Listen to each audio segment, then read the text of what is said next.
Сәлеметсіздер ме? Бүгінгі біздегі тақырып жаңғақтың адам ағзасына пайдасы.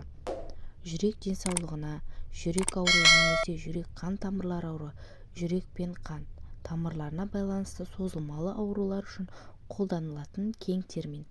Көптеген жағдайларда жаңғақты жеу сияқты салауатты өмір салтын ұстану арқылы жүрек ауруларының қаупін азайтуға болады. Жаңғақтар холестерин деңгейін төмендетуге көмектеседі және қан ұйытқыштарының пайда болуына жол бермейтін қабынуға қарсы қасиеттері бар қосылыстарға ие. Күніне бір жаңғақ жеу пайдалы болуы үшін қан қысымын төмендетуге де көмектеседі. Қабынуды азайтады. Қабыну, астма, астрит, экзема және екі типі сияқты көптеген аурулардың тамыры болып табылады. Қант диабеті. Жаңғақтың құрамындағы қабынумен күресуге көмектесетін омега-3 майы, магний және жаңғақтың құрамындағы амин қышқылы да қабынуды азайтуы мүмкін. Жаңғақтың шашқа пайдасы. Жаңғақтар шашқа ғажайыптар жасайды.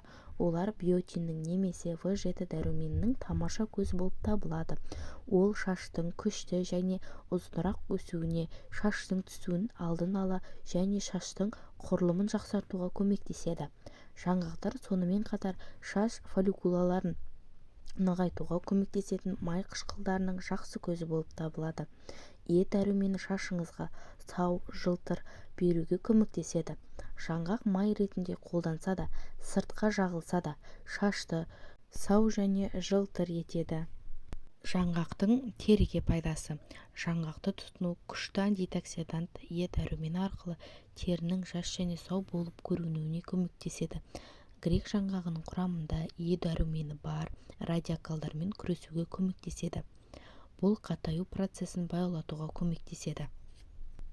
Сонымен қатар жаңғақ сізге салмақ тастауға да көмектеседі. Жаңғақтың құрамында омега-3 қышқылдары мен дәрумендері болуына байланысты сізді күнделікті тоқ сезіндіреді. Жаңғақ тәбетті төмендетеді. Күн сайын бір уыс жаңғақ майдың жоғалуына көмектеседі. Егер де ақпарат ұнаған болса, каналыма тіркеліп, лайк, комментарий қалдырып кетіңіздер. Келесіде сіздермен қандай ақпаратты бөлісейін? Комментарийға ойларыңызды қалдырып кетсеңіздер. Менімен бірге болғандарыңыз үшін көп рахмет.